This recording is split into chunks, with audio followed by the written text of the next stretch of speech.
Khalil. All right. Let's add Khalil. Assalamu alaikum. All right. How's it going? Let me put my headset too, so All we don't right. So we can both sit like have, pilots. I like it. have echo. Roger, hear All me. right. So, Khalil, where are you joining us from, first of all? I'm in Montreal, Quebec, in Canada. It's All right. about Montreal, 11:25 Quebec. p.m. right now. Yeah, I really enjoy Long your live. shows, man. Mufti, and Shukran. it's a lot of wisdom in it, and I appreciate it. appreciate that, man. Talk to us about. Tell us. Well, are you a student? Are you working? What are you doing? I'm in between states, so I used to work as Sure. delivery, and I'm a Okay. sound designer actually. Do sound Okay. design for Sound designer, did you say? yeah, so like audio post production for movies. I can capture sound, Wow. process it, Wow. create some stuff. I can Okay. share a link later. You can see my portfolio. But now Yeah, you know what? Message me I'm on. Oh, calligrapher. wow. Yeah, I've been Calligraphy as doing, well. Man of yeah. many talents. Allah, Alhamdulillah. as I'm an Tarfat ibn artist. al-Abd had just said about that poem that, تعارف أرواح الرجال إذا التقى فمنهم عدو يتقى وخليل. Allah. And there is Allah. a friend here. You've got a skilled person. You have to, at the end of this, you have to drop me a message on Insta. We'll keep connected. That sounds very Yeah. useful. I don't know how that will be useful, but it sounds useful. I can help you out with your videos too. Yeah, sure. Allah. So talk to us. Is there any, share some, enlighten us with some Um, thoughts or a question, or what's going on? What's yeah. preoccupying your precious mind? What like I've been wondering about the subject of Tahannuf, about prophets Tahannuf before the prophethood, Wow. and about like breathing meditation in general. Because I'm not Yeah. finding a lot of like info about this subject. Where like Yeah. uh, if breathing was like such a like a important thing to do in a lot of civilizations, from like if you have read like the book called Breath, the New Science of a Lost Art. It's quite an Of interesting. Allah's art. No, a lost art. So Oh, lost art. Okay, yeah, wow. it's Okay, wow. quite No, an it interesting sounds book. very interesting. I'm interested. I would suggest to read. And like I've found some stuff with the Sufis. I think there's like the Khushhardam from the Naqshbandi tariqas. But other Wow. than that, it's very ambiguous, and you can't like really find specific exercises. But I've been wondering, what's like, is there anything? Have you come across any like? I'm totally with you. I am as intrigued, um, soulfully with this whole genre, if it's a genre or category of tahannuf, and what is, because the Prophet sallallahu alaihi wasallam would definitely not only practice this mindfulness, let's say whatever it was, but Mhm, this mindfulness, but not only practice it, but it was necessary for as the pre-runner to set like the stepping stone. the stage, yeah, the stepping stone for the prophet to become at the maqam of prophethood. So Mhm, he, to I'm not saying that people that would do this would become prophets, but the prophet himself, mhm, it was the kind of the readiness to it. And obviously, as Islam came, dawned on the stage, it had a huge task at hand, as the Quran says, "Sanulqi alayka qawlan thaqila." This is like a mhm. heavy task, الذي أنقض ظهرك. It's almost breaking your back, the burden of it. So yes, I get it that the task at hand, sorry, was so immense that the attention had to be focused on that, and it was no longer, it wasn't at leisure to be about, well, just mindfulness and people, so this kind of fell out of focus, I guess. With maybe it carried on, but people, the companions generally, or the salaf, don't speak so much about it. So Mhm. maybe it was there, maybe people were still doing it, but not it was just on the outskirts of on the periphery because a lot's going on. You know, people are all this is going on, and people are And converting wars all these and stuff battles like and that. wars and poverty and setting up a society and structuralizing it and having systems in place. And so yeah, so maybe it just fell to the periphery and then kind of fell off the landscape as time went by. But it seems to have been picked up again by the Sufi, some of the Sufic practices, especially some of the Eastern Sufic practices. And I think, like you mentioned, the Naqshbandis, and I think some others as well, maybe I some think of the Chishtis. the Shadilis in North Africa. I think some of them do, There's, but like it's in another form. Like the breathing is another form. It's not Tahannuf yeah. exactly. It's not like emptying the self. I think I heard somebody explaining Tahannuf as emptying the self from like idols and Wow. stuff and focusing on God. And I think it's an Because it, important practice as it itself, like yeah, extra. because in the East, you see a lot of them, some of, sorry, not a lot, but okay, or a lot of the people who are focusing in on this, zeroing in on this practice, they saw this as a tradition of a technique. So it's a bit like saying, um, Well, like martial let's artists do, but and exactly, I like was just about to say martial arts. I was just about because I was just about to say it's like martial arts, people who use this for a method, now for an objective, because this is pre-Islam, the Prophet is practicing this. So now a lot of them in India, they saw that were zeroing in on this. They saw that, well, actually, the yogis have this as a meditative practice. So it's not religious in and of itself, focusing on the breath. It's an instrument. So you see many of them adapting the yogic kind of Indian practices to the Islamic paradigm. So they take some of the chakra points and they bring them over and they call them lata'if. yes, So I they heard. call them the lata'if sitta, the sixth chakra, their kind of points. I know the chakra points are 7, but they kind of bring their rendition to it. They kind of touch, like it's like trial and error. They're practicing.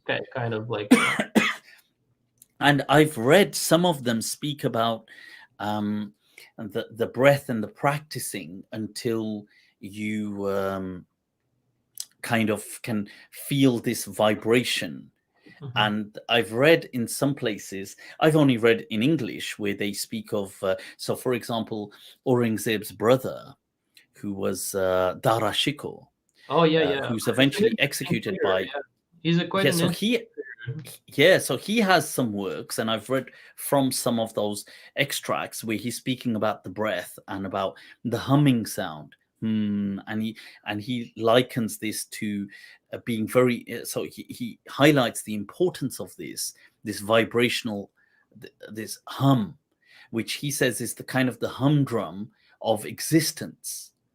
And when people hum into it, they kind of syncing their vibrational frequency with the humdrum of reality. Yeah, that's And a quite an he, interesting yeah, point about like when I study sound and like audio and all that stuff. It's like yeah, it's an interesting point how much like sound affects the human body and like how it affects like our physiology and our mood.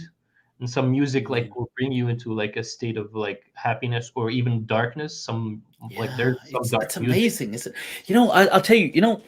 This years ago, my little Zara, she's now 7. Okay, but when she was just, I think, 3 or something. So at that time, I was sitting here once, and I can't remember. There was something on, and it was just like, I think it was just poetry or something, but it was instrumental music actually. I think it was just instrumental, and I'm sitting here, and Zozo must have come in, and it's interesting. She said to me that she said, because at that time she was just speaking and stuff, and she said, that makes me sad.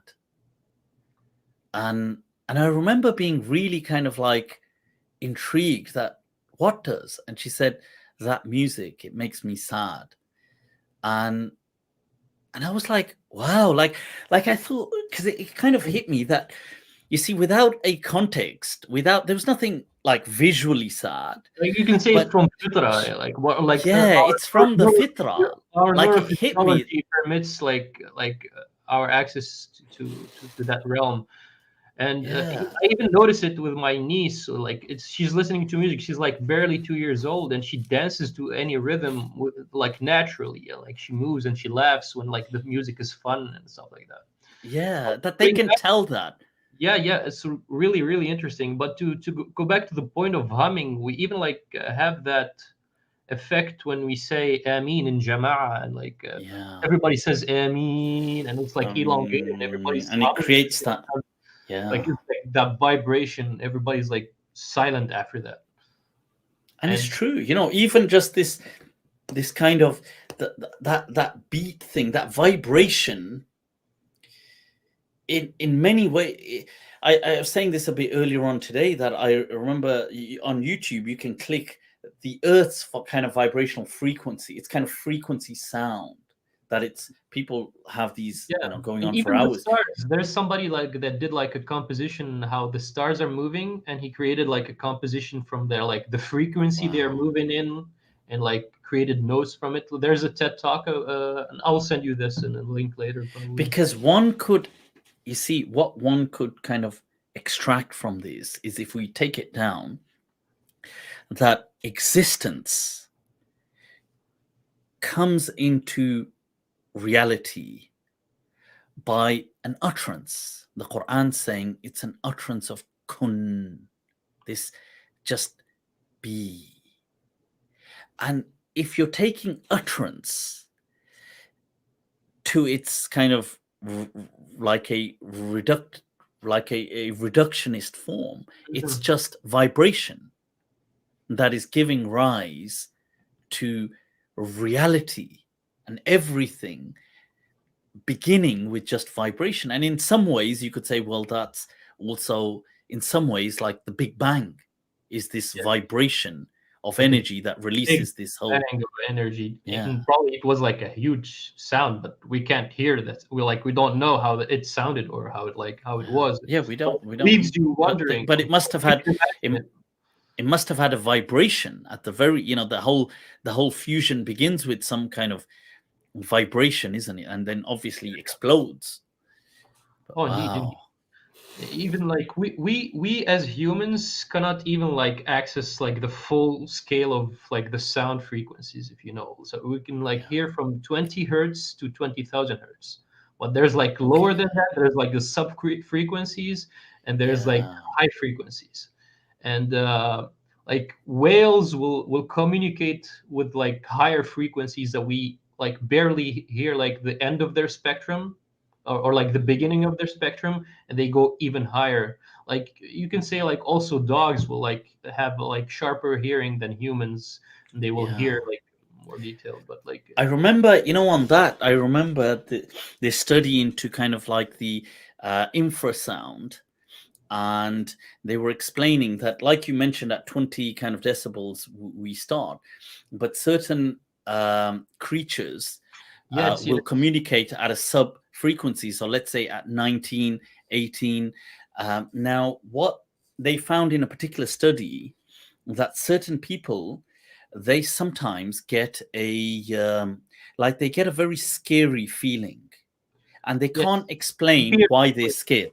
they call it the fear frequency, the fear Yes. frequency. So, but yeah, but the study that kind of led to, or the one that I was reading that led to highlighting this, was that there was this alleged haunted basement.